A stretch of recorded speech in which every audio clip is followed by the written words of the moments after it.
اب ہم نے ان کو بارہا چیلنج کیا کہ یار المحند کی کوئی حیثیت بتا دو. مثلا قرآن کی ایک حیثیت ہے، ہم کہتے ہیں قرآن کا منکر کافر ہے، تو متعین کو المحند کا منکر کون ہے؟ اگر تم کہو المحند کا منکر کافر ہے تو ہم تم سب کو انشاءاللہ المحند سے کافر ثابت کرتے ہیں. اگر تم کہو المحند کا منکر اہل سنت سے خارج ہے تو ہم تمہیں المحند کی تصریحات سے اہل سنت سے خارج ثابت کریں گے. اور اگر تم کہو المحند کا منکر دیوبندی نہیں تو المحند کی تصریحات سے تمہیں غیر دیوبندی ثابت کریں گے. بلکہ میں نے دورہ المحند بھی پڑھایا ہے، وہ تو مجھے یاد آ گیا، وہ نیٹ پہ ہے، وہ سن لو. عام آدمی کے یہ عقیدہ رکھنا چاہیے. 3 چیزیں میں نے بتائی. موت سب پہ برحق ہے، موت سے روح جسم سے جدا ہو گئی، قیامت تک جدائی باقی ہے، اور کوئی بھی عادتاً نہ سنتا ہے نہ دیکھتا ہے. باقی جو برزخ کے احوال ہیں وہ سب مفوض اللہ ہیں. عذاب بھی حق، ثواب بھی حق، سوال بھی حق، جواب بھی حق، اور اس کی کیفیت اللہ ہی جانتا ہے. تمہیں پڑھنے کی ضرورت ہی نہیں ہے. عام آدمی کے بعد آیات الانبیاء کے بارے میں عام آدمی کے لیے کیا عقیدہ رکھنا چاہیے؟ المحند میں جو عقیدہ ہے وہ درست ہے یا نہیں؟ المحند میں 5 عقیدے لکھے ہیں. ان سے پوچھو تم المحند کی کس آیت پہ ایمان رکھتے ہو؟ یہ پوچھ لو. اچھا، المحند 22 میں لکھی گئی، 1922 میں، اور جو بزرگوں کی تصدیق کی ہیں وہ 1905 کی ہیں.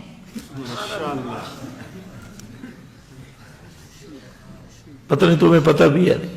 اچھا، پھر جس آدمی نے لکھی تھی وہ ایک خط تھا، وہ آدمی پہلے فوت ہو گیا. وہ خط کس کے پاس رہا اللہ جانے. پھر وہ خط چھپا تو التصدیقات کے نام سے چھپا، اور المحند پاکستان کے شہر جیلم میں اس کی ولادت ہوئی. اور اس کا موجب عبد اللطیف جیلمی اور قاضی مظہر حسین چکوالی، یہ 2 بزرگوں نے مل کر اس کو جنم دیا. المحند پیدا ہو. اب وہ المحند کیا ہے؟ وہ کیا کہتی ہے؟ حیاتہ دنیاویۃ لا برزخیۃ. اب ہم نے ان کو بارہا چیلنج کیا کہ یار المحند کی کوئی حیثیت بتا دو. مثلا قرآن کی ایک حیثیت ہے، ہم کہتے ہیں قرآن کا منکر کافر ہے، تو متعین کو المحند کا منکر کون ہے؟ اگر تم کہو المحند کا منکر کافر ہے تو ہم تم سب کو انشاءاللہ المحند سے کافر ثابت کرتے ہیں. اگر تم کہو المحند کا منکر اہل سنت سے خارج ہے تو ہم تمہیں المحند کی تصریحات سے اہل سنت سے خارج ثابت کریں گے. اور اگر تم کہو المحند کا منکر دیوبندی نہیں تو المحند کی تصریحات سے تمہیں غیر دیوبندی ثابت کریں گے. بلکہ میں نے دورہ المحند بھی پڑھایا ہے، وہ تو مجھے یاد آ گیا، وہ نیٹ پہ ہے، وہ سن لو. عام آدمی کے یہ عقیدہ رکھنا چاہیے. 3 چیزیں میں نے بتائی. موت سب پہ برحق ہے، موت سے روح جسم سے جدا ہو گئی، قیامت تک جدائی باقی ہے، اور کوئی بھی عادتاً نہ سنتا ہے نہ دیکھتا ہے. باقی جو برزخ کے احوال ہیں وہ سب مفوض اللہ ہیں. عذاب بھی حق، ثواب بھی حق، سوال بھی حق، جواب بھی حق، اور اس کی کیفیت اللہ ہی جانتا ہے. تمہیں پڑھنے کی ضرورت ہی نہیں ہے.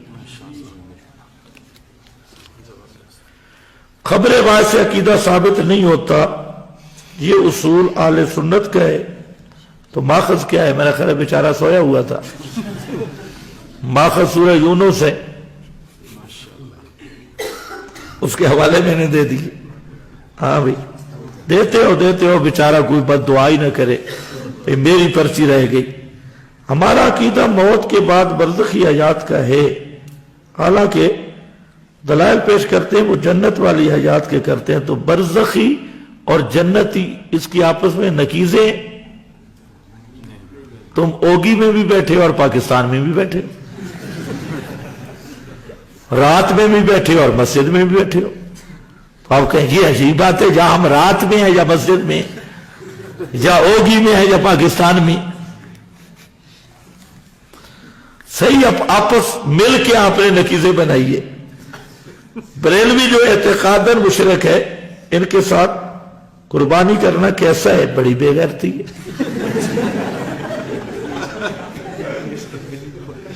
وہ حدیث میں آ گیا نا، یہ بھی میری بات نہیں، حدیث میں آیا نا، وہ جو بزرگ بیٹھا تھا ذکر جاری والا، وہ فرشتے حیران ہو گئے اس کو دیکھ کر، اللہ نے فرمایا اقلب، اس کو الٹ دے بستی۔ وہ جبریل نے آ کے دیکھا، اس میں ایک صوفی بیٹھا تھا، اور اتنا نیک اتنا نیک اتنا بزرگ کہ جبریل حیران ہو گیا اس بے ایمان کا کیا کروں۔ اللہ سے عرض کرتا ہے یا اللہ سوفوڑے تے لم یأت، طرفہ تو ہے، اس نے تو آنکھ جھمکنے کی دیر بھی آپ کی نافرمانی، اتنا سوپر۔ اللہ نے فرمایا اس بے ایمان کو نیچے رکھو، بستی کو اوپر۔ کیوں؟ لم یتما عرفیہ، اس کو میری توحید کی کبھی غیرت ہی نہیں آئی، بے غیرت ہے۔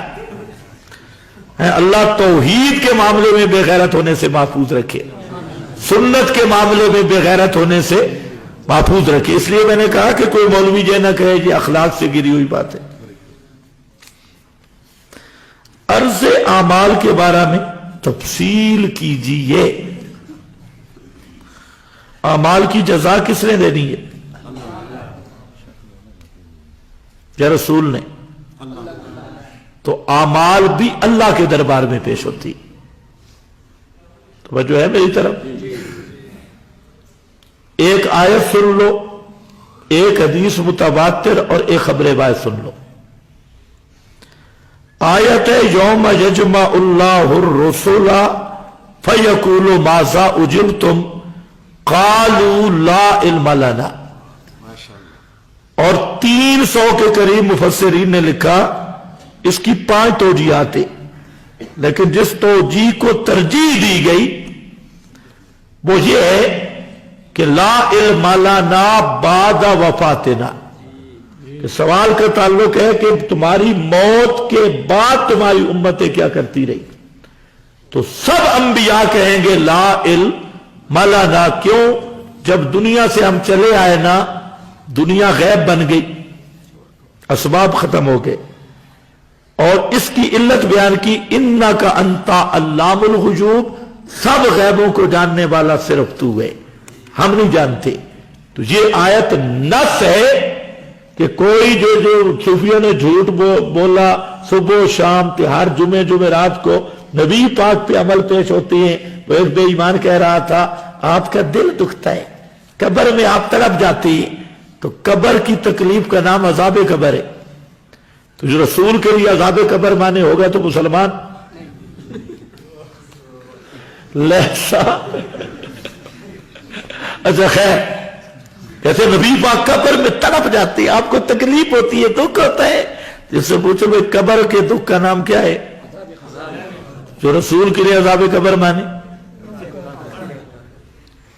ماشاءاللہ بڑا لائق امتی ہے بھائی، فتوے لگانے میں جلد بازی نہ کیا کرو، فتوہ جو لگانا ہوگا میں خود لگاؤں گا، توجہ کرو۔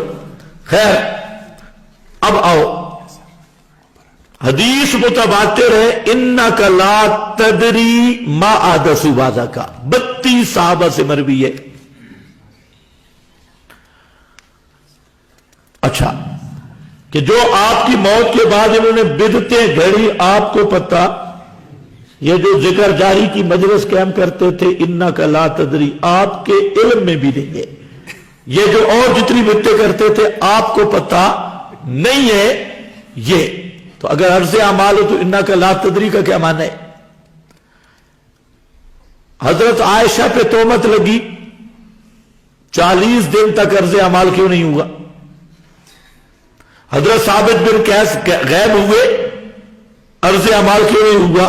صبح و شام عرض اعمال ہوتا ہے، فلاں ہوتا ہے۔ اور ایک حدیث سن لو، نبی کریم علیہ السلام نے فرمایا کہ میں نے اللہ کے سامنے یہ عرض کیا کہ یا اللہ اپنی امت کا معاملہ میرے سپرد کر دے، تاکہ میری امت دوسری امتوں کے سامنے رسوا نہ ہو۔ تو اللہ نے فرمایا سترتھا عنکا، کہ امت کے اعمال و احوال تجھ سے بھی چھپا کے رکھوں گا تاکہ تیرا امتی قیامت کے دن تیرے سامنے بھی رسوا نہ ہو۔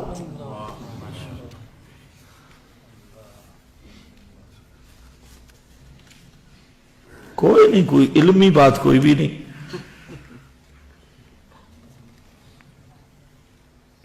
نیلوی شاہ صاحب نے لکھا ہے، کوئی نہیں لکھا، گپے لگا رہا ہے۔